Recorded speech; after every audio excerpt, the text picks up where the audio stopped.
Welcome to this session on Industry 4.0 and its implications for India.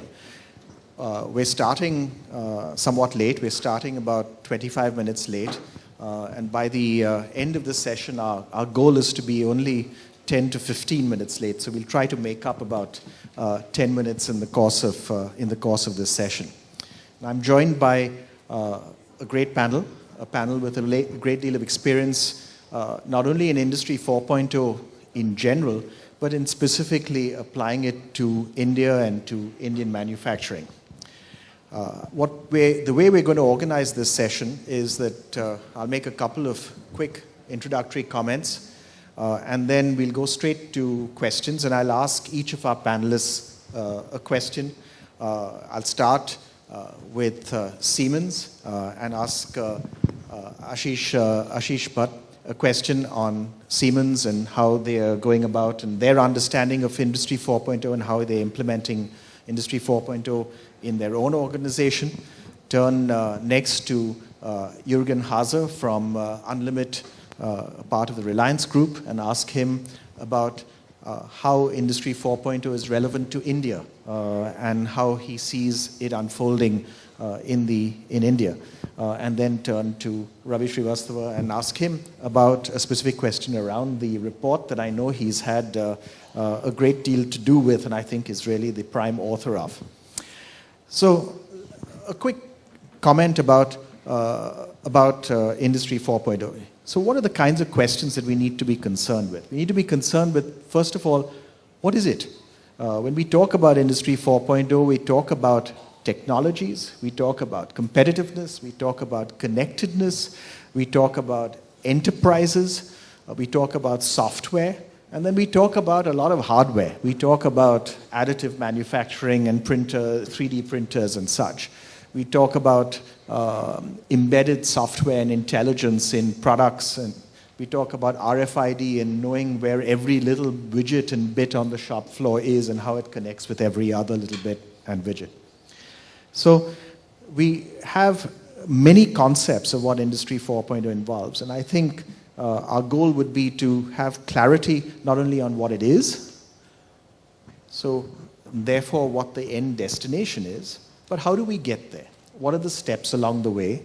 What is the sequence that we should follow to actually adopt Industry 4.0 effectively in our own organizations? Where do we start this month, even if we know where we need to be in 5 years or 10 years' time? Let me end these comments with a comment about employment, because there are all these comments that do the rounds about how the industry of the future is not going to need any people. There's sort of there's the story about the factory of the future having two employees, a man and a dog. The job of the man is to feed the dog, and the job of the dog is to keep the man from touching any of the machinery. And if you think about what the implications of such a scenario are in the future, the scenario in terms of employment is quite concerning. And so one of the questions that I will ask each of our panelists as we go along to reflect on is, what is the actual implication on employment potentially, and where is the actual employment creating potential in Industry 4.0? And I know there's a slide on that in the BCG report, so maybe Ravi, you can talk about that particularly. But let me start with Ashish Bhat. Ashish, what is Industry 4.0 and how has Siemens been deploying it both in-house and then as an offering for customers? Thanks for that. I would say in the Eastern philosophies, there's a question which normally comes up at who is God? And the answer many times is that if you know who he is, then he is not him. Yeah? It's something else. So Industry 4.0, if you look, a lot of the discussions in Industry 4.0 go more around technology. Of course, has underlying technologies like additive manufacturing, autonomous robots, big data, analytics, and all of that. The challenge is that if you purely take a technology view of approaching Industry 4.0, it is first now output oriented, and you can dive too deep in a solution mode very fast. what we call is in the solution pit and you never come out of it. So what Industry 4.0 is supposed to address in terms of KPIs are the 4 fundamental KPIs. The first one is speed to market, time to market. How fast can you do it? If you look in automotive industry, from 7-year cycle times to 3-year cycle times to 18-month cycle times, so 1 year for a new product. It's all underwritten and underpinned by Industry 4.0. I'll use more examples from automotive or discrete because that is the cutting edge of Industry 4.0 technologies as they're available. The second aspect is quality. First time yield, good. All parameters okay. And also quality in making products which is up the value chain because we want to move the country up the value chain in terms of manufacturing. So addressing those aspects of quality which are important for the organization. The third part, which is for me is extremely important, is flexibility. And if somebody would tell me, can you explain Industry 4.0 to me in one sentence, then I would say that the ability to produce an individualized, customized product at the same cost as mass production is the end game of Industry 4.0. And all the underlying technologies that go into that. And we talked about scale this morning when the minister was there. But I always tell to SMEs, for the SMEs, Industry 4.0 is even more important because it allows you to fight scale. And it allows you to participate in multiple supply chains, not only the one you're with. So it gives you the flexibility. So flexibility is key. And the fourth one, of course, is efficiency. Efficiency is, output by input. If we look at the capacity utilization, the Indian industries at the moment, probably the focus is more to do same with less, more with same, more with less. So this is all productivity, efficiency discussions. And then, of course, security. So these are the 4 KPIs you have to keep in mind and where the pain points for any of our organizations are as we address them. But then you say, okay, you have these 4 pain points. Now, how do you apply them to manufacturing? So our approach in Siemens, what we address with our customers, and also, by the way, apply to ourselves because we're a manufacturing company ourselves. We have roughly, even in India, roughly 22 plants. We just modernized one of the companies, which is under Hemant there, where we use this approach. You take the manufacturing value chain and break it into discrete logical steps. So the first part is product design. What is the shape of the car I'm going to make, or the door of the car, or the widget? All of that goes. And you remember that every device we talk about these days is a mechatronic device. Even if you take your phones, it has electronics, it has software, it has the mechanics. If you take the car, even the car now, based on the model you drive, is 15 to 20% software. When you'll go to the electric car, it moves more and more into software. So every widget you see right from the camera there, it's a mechatronic item because it has a physical design, it has a mechanical design, electronic design, and software inside. So you define the whole dynamics of the product in the product design in the virtual world. And by the way, technology is available for that. So that means if I am designing a new car, I'm designing the car, I'm changing the shape of the car, I'm looking at the hot spots, I'm even doing the wind tunnel testing of the car, I'm coming back and again changing the shape in an iterative way till I get the product perfect. Once I got my product perfect, I move into what we call is the production design. How do I make this product? That's the second step. How do I make this product? Therefore, I define again in the virtual world how my line looks like, what resources I need, human or non-human resources, presses, robotic cells, and then I do all my scenarios on capacity, on constraints and everything else till I get my production process done. And we are still in the virtual world. We have not moved on to the real world because the real world is the output of these two. I have done my product in the virtual world, and by the way, all in OPEX. There's no CAPEX as yet. I've done my production planning and my production planning optimization in the virtual world. Now I release it to build, and I build the line and everything else. Once the line is built, we call production execution, and this is where you see all the automation, software, drives, everything else comes in. And beyond that goes service. So once you manufacture a product, you need to know the quality of the product and you bring it back. So these are the 5 steps of the value chain. In the end, you take data from service, you bring it back into your product design, And we call it the performance twin.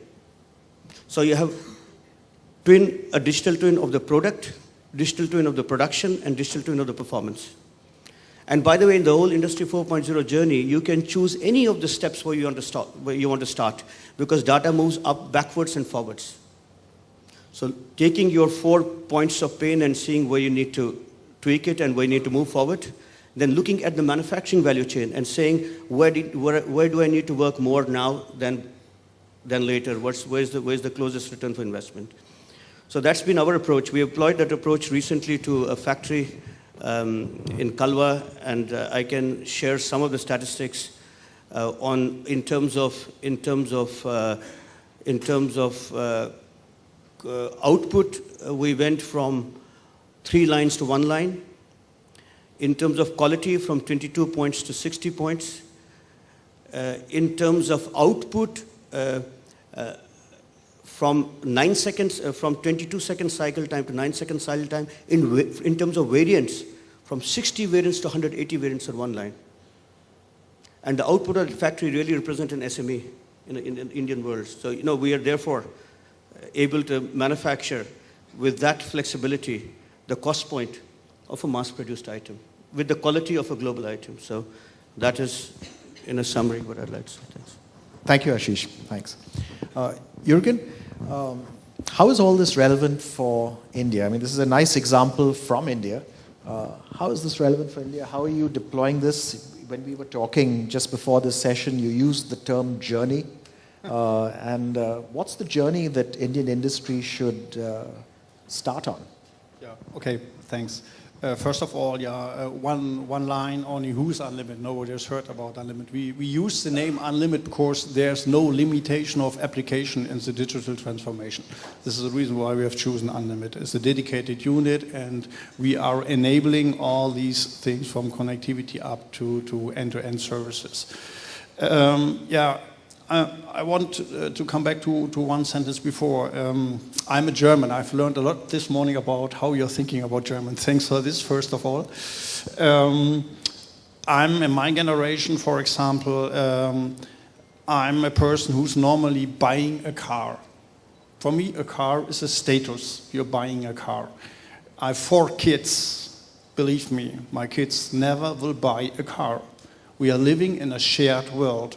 Whatever they want to use, they use it for 1 hour, for 1 day. They're living in a shared. They'll keep borrowing your car. I believe the kids, I'm sure they're sharing all. The only thing, and I'm not so sure they are not sharing, is the boy or the girlfriend. The rest will be shared. But this is a mega trend, you see, and this has also an impact of the manufacturing. So I've done IoT the last 10 years around the world, many times also in Europe. We have done, for example, the harbor of Hamburg and all these things. And people ask me many times, so what is different in India? My learnings is, for example, we have implemented a full organization in 15 months. Normally, I've done 20% of this in 4 years in Germany. It's much more agile, super fast is one of my learning, to implement all these new services, IoT services, which is an enabler here in India. It's a huge advantage. On the other side, you have to be ready for all this business. This means whatever you're doing here in India, you have, and this is the right way, the right approach. You're starting normally with 80% ready to market, and then developing step by steps when you are in the market. And things which is a little bit different here in India, for example, is when we are talking about the digital world, you have to be connected. Simple things. You need the 4 wheels of a car. In a plant is much more easier, but Industry 4.0 doesn't mean only the manufacturer, the plant itself. You have the logistic, moving targets, moving assets. You are connected to transport and logistic companies, to others, to suppliers. You have all the time to be connected. It's an issue in India. It's a huge issue. But coming back to, is an issue? Yes, but there could be an advantage. For example, everybody's talking about edge technology, more intelligent at the edge, not in a network. And India could develop many, many things around this, because then you can solve a problem you can send outside the world. Autonomous cars, for example, never are full-time connected around the world. They have to be independent work. Another point here, one of my learnings is you cannot copy and paste use cases from around the world to India. One example I like to explain is in smart cities, for example, smart parking. In Germany, you are driving a little bit different compared to India. If you want to implement smart parking in India, it doesn't work, because you have an area like this where 20 cars should park with dedicated space for each of them. If you're using this the same outdoor in India, I'm sure there will park 200 rickshaws in parallel. That you cannot copy and paste this, you have to adapt this. This is one part. Another part is data security cloud. It's a regulator issue all the time. That means whatever you're doing, it has to be local, which is the right way. I'm sure it is absolutely the right way. Data privacy, data security is an issue, and it's a huge advantage. I believe India is doing it absolutely right. It's a little bit different compared to others. And the last one, a big part is all the time pricing. My impression is, after 1.5 years here now, that India is offering things to the market, bill of material plus 10%. Could be 5% is enough, because it's a huge market. I believe we have to think a little bit, act a little bit more value-driven. If you are an owner of a manufactory and I can implement a service which saves you $100,000 a year, why should I pay it for you, sell it to you for only bill of material plus 10%? I want to get 20, 30% of your savings. This is also a point we have to think about. And last but not least, and we have adapted ourselves a lot, you cannot use any hardware from outside, to be honest. If you want to scale it up. For proof of concept, you can do anything, no problem. Use any devices from outside, plug it in.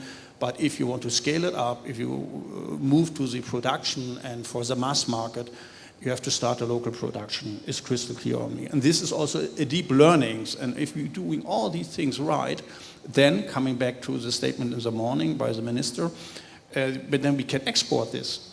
My statement is all the time to many customers and also to my team. If it works in India, it works around the world.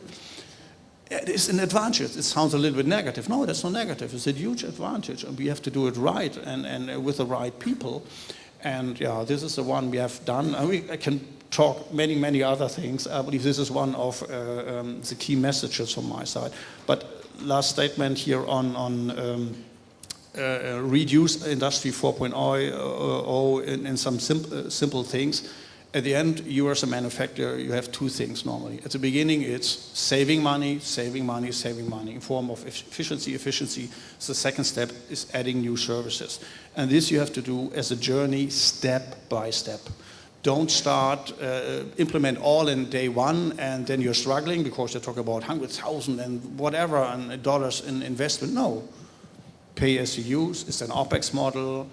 Create a strategy for the next 3 to 5 years where you want to be, and I can share more than one example that really works. Collect the data, make it visible on the dashboard, start with simple remote monitoring, include from the beginning all your vendors and your partners. This is a part of the story, and then you add all the new analytics, machine learning, step by step, and you will see it's more and more efficient, and you are more in the core of all these activities. Thank you, Jurgen. You know, my grandfather used to have a saying where he said that he started his career selling in Ahmedabad, and he said, if you can do business in Ahmedabad, you can do business anywhere in the world. And so just to take your proof of concept point further, I've always believed that if you really want to test the proof of concept of a self-driving car, you should take the smartest self-driving car that you can possibly find and have it operate on the average Delhi road and see what happens. So, Ravi, turning to the employment question, you know, there are all these doomsayers about what Industry 4.0 is going to do to employment. But it's actually also creating employment, not just of software programmers. It's creating employment in very interesting directions. Where are those opportunities and how do we prepare for them? Yeah, so 2-3 points on that, Naushad. First, I think all the doomsday scenarios around Industry 4.0 taking away jobs, I actually fundamentally disagree with. I think if you look at economic growth, if you look at job creation, the biggest driver anywhere in the world is around productivity improvement, right? If you have productivity improvement, it will drive growth. And Industry 4.0, ultimately, at the end of the day, is something which can help us drive productivity in our workforce. Will that lead to fewer jobs? Because one can argue that I can do the same amount of work with fewer people, which actually by definition is productivity improvement, or I can eliminate a set of jobs because I have automated them or I have technology to drive those. At the level of unit of an individual company, that's probably true, right? But if you expand it to the industry level and the economy level, what it means is that with the same workforce, I can actually produce a lot more. And the constraint to job creation would come if the market for consumption of products were a constraint. But if you look at India's share of manufacturing output globally, it is minuscule. And hence, if we were to drive productivity improvement, if we were to leverage Industry 4.0 technologies to fundamentally improve our competitiveness, we can actually start capturing a much higher share of global manufacturing output. And that, for me, would actually drive up employment rather than drive down employment. And I think that's something which is very important for all of us to recognize. I think the second point is the nature of jobs, of course, will change. So, and that's true for any technology change, any technology revolution that's happened over the ages. So manual labor gets automated, tasks which people used to do mentally got replaced by computers. It's the same. There is no difference. Now, the nature of jobs will change, but if you look at what is the most searched for term in terms of job description today on LinkedIn, it's data scientist. And if you look at our report, the domain within Industry 4.0, which also has maximum application as of today by Indian companies, it's around analytics.